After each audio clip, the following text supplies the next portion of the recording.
Hi, my name is Anthony O'Connor. I'm a licensed acupuncturist and herbalist, and today we're going to talk about Qi. Qi is only one of several fundamental theories underlying Chinese medicine, but it's the one that's most often used to define Chinese medicine in the West. Now, unfortunately, while these articles might use Qi to define Chinese medicine, they don't spend a whole lot of time defining Qi. We often get a couple of thousand years of medical history reduced to vital energy or life force or something of that nature.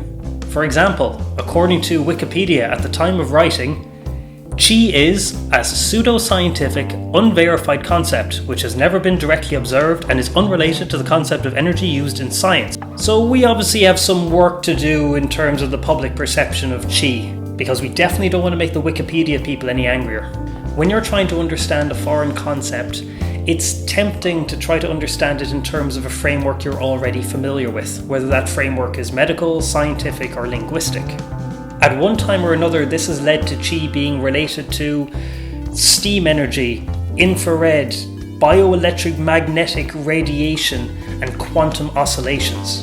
Basically, whatever's been trendy in the West at that time, that's kind of what people decided Qi was. And just as a side note, quantum oscillations is absolutely my favourite definition of Qi. I don't know about you, but I reckon if you're involving the Large Hadron Collider in your acupuncture practice, you've probably overcomplicated things. So ancient Chinese philosophy had the concept of the monoism of Qi. Basically, if the universe is one thing, that thing is Qi. And that doesn't just refer to energy, that involves matter, it involves the fundamental laws that govern the emergence of all natural phenomena. Everything material and immaterial, all of it working together, it's all Qi. I think this is where some of the confusion comes in. People look at this very broad universal concept of Qi and struggle to understand how you can apply it to the human body. Well, in traditional Chinese medicine, Qi has a much more narrow band of definitions. For the purposes of this video and of understanding Qi in context within Chinese medicine, it might be worth thinking of Qi as system or function rather than energy. Neither of these are ideal translations, but they will get you closer than energy, or radiation, or any of the other stuff. Western medicine groups the physiological processes of the body under system headings like psychological, respiratory, digestive, immune, genetic, and so on. Chinese medicine also divides the body into systems, but under the heading of different types of qi: Shen, Zongqi, Zongqi, Weiqi, Tiantianqi, to name a few. The difference between the Western and Chinese classifications is that Western medicine systems are viewed as being somewhat self-contained, whereas Chinese medical systems are all seen as being different manifestations of the same universal qi, or the same qi in different forms at different stages of the process of life. I know I'm generalizing Western medicine here, but this is the crux of the reductionist versus holistic theories underlying the medicines. Because the different systems are so interconnected in Chinese medicine, we almost never treat a system in isolation. This is the root of the holistic approach Chinese medicine takes towards the body. So what does it mean when somebody says there's a problem with your qi? It literally just means there's some problem somewhere in one of the systems of your body. It's not exactly a useful, applicable diagnosis. To actually treat someone, we first need to understand where the imbalance is, and secondly, what exactly is the nature of the imbalance. Don't worry if you're not following all of these different types of qi and imbalances. This is exactly what practitioners spend years studying. All I'm trying to show here is the specificity of differential diagnosis based on the qi model. Bear in mind this is just a small set of examples. Actual Chinese medicine diagnosis often involves several different imbalances presenting simultaneously, and even when it doesn't, given the interconnected nature of how we view the body, a problem in one area can affect any other and can transmute easily into different imbalances, often during treatment. It's also worth noting that the imbalances I've listed on screen are only qi patterns. We have many other models for diagnosis that don't carry the label of qi. So let's return to poor Mr. Stickman, and he's not feeling too good. Firstly, he's incredibly blurry, so his quantum oscillations are obviously all over the shop. And secondly, he's got a cough. If we think of qi as function, a cough can be thought of as rebellious lung qi. So quick side note, we do often talk about qi as having a direction, which sounds a little bit strange, but if you think of qi as function, then for example, stomach qi is meant to descend. And what that means is basically, if you put food into your stomach, ideally it's going to go down. If it does anything else, it's not great. So for example, if it just sits there and doesn't move, you have stomach qi stagnation, also called food stagnation. And if it starts to come up, we get rebellious stomach qi, also known as vomiting, also known as a really good name for an Asian punk band.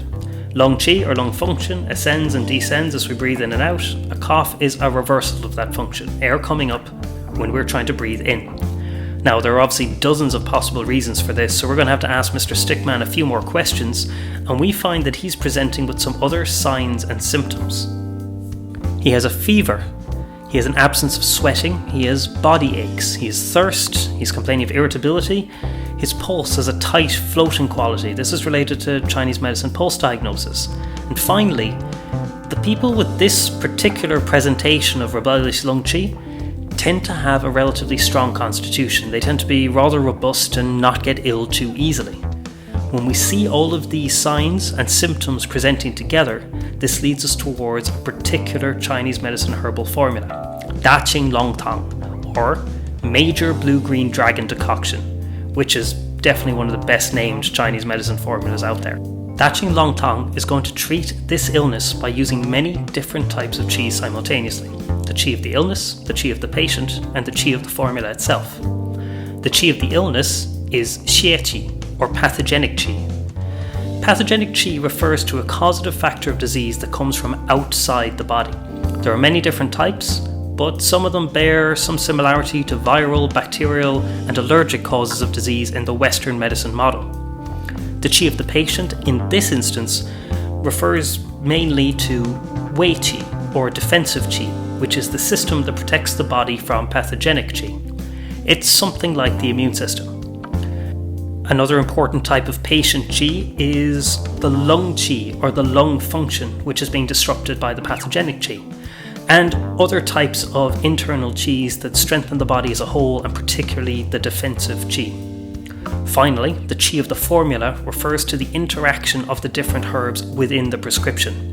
Chinese medicine almost never prescribes herbs in isolation because we believe in taking a more holistic approach to treatment, but also because formulas themselves need to be moderated and balanced. This is why Chinese herbal medicine has the fewest side effects of any type of herbal medicine. Again, I'm not expecting non-practitioners to follow everything here. This is just another example of how we use qi, not just to diagnose, but also to treat illness and compose a formula. So just to go through the constituent herbs of the formula very quickly. Ma Huang regulates lung qi by arresting wheezing and assists the body in expelling pathogenic qi. Xingren descends lung qi and also assists the body in expelling pathogenic qi. Guizhi strongly strengthens defensive qi, yang qi, and zong qi. Jigancao tonifies spleen qi, which improves digestion. It's also included in many formulas because it moderates toxicity. It also connects with all 12 jingluo, or meridians. This is a different system for analysing disease we'll talk about another time. Shigao descends lung qi, strongly tonifies defensive qi, and expels pathogenic qi. It's also very cold in nature. The red herbs listed above are all warm or hot in nature because Daqi Longtang treats a cold type of pathogenic qi. Again, this has nothing to do with actual temperature. Cold pathogenic qi patients still present with a fever. Rather, this is another system of categorizing herbs and illnesses. The coldness of Shigao works to balance the formula so that its qi, or overall function, isn't too hot or harsh. Shengjiang tonifies lung qi, zong qi, it's gently warming. In high doses it also expels pathogenic qi. And Dazhao tonifies qi generally, zong qi specifically, and it's also what we call a blood tonic, so basically it's just very nourishing. There's one more really interesting aspect of qi I want to talk about, and that's Deqi. So basically, when you first insert an acupuncture needle in the skin, the needle feels empty, but by delicate manipulation of the needle, the acupuncturist can find Deqi, this arrival qi. When that happens, the needle suddenly feels taut and full. The patient will experience a subjective sensation sometimes of like a gentle ache or a pleasurable distension. Once Deqi has been found, it can then be manipulated by different needling techniques, manipulation techniques, and this can lead to the same acupoint having different and almost opposite functions.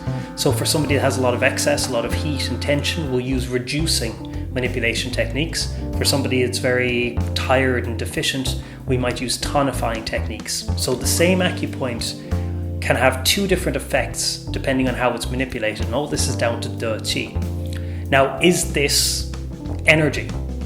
I don't really think of it as such because I'm literally getting physical feedback through the needle of the handle. This is in some sense measurable. It's very, very subtle, but it is there. It is physical feedback. So I hope this video has gone some way to explaining the role of Qi within Chinese medicine. In answer to the question, does Qi exist? Well, yes, it absolutely exists as an analytical model for diagnosis and for prescribing treatment within TCM. The question of whether Qi exists as an energy within the universe is a complicated one. But for sure, the first step to finding out the answer to that question is understanding exactly what it is we're looking for. I will say that when I was studying in China, I met many doctors who did not believe in any kind of physical existence of Qi, but they still use the Qi model every single day in their clinics to treat dozens or hundreds of people safely and effectively. Whether or not Qi is measurable, its results are. And this is what we should be focusing on when we talk about Chinese medicine. But the fact that one of the medicine's fundamental principles is so poorly understood in the West bodes poorly for our ability to effectively analyze the medicine overall. And that is the goal of this channel and these videos, to improve the quality of discourse around Chinese medicine here in the West. So again, thank you very much for watching.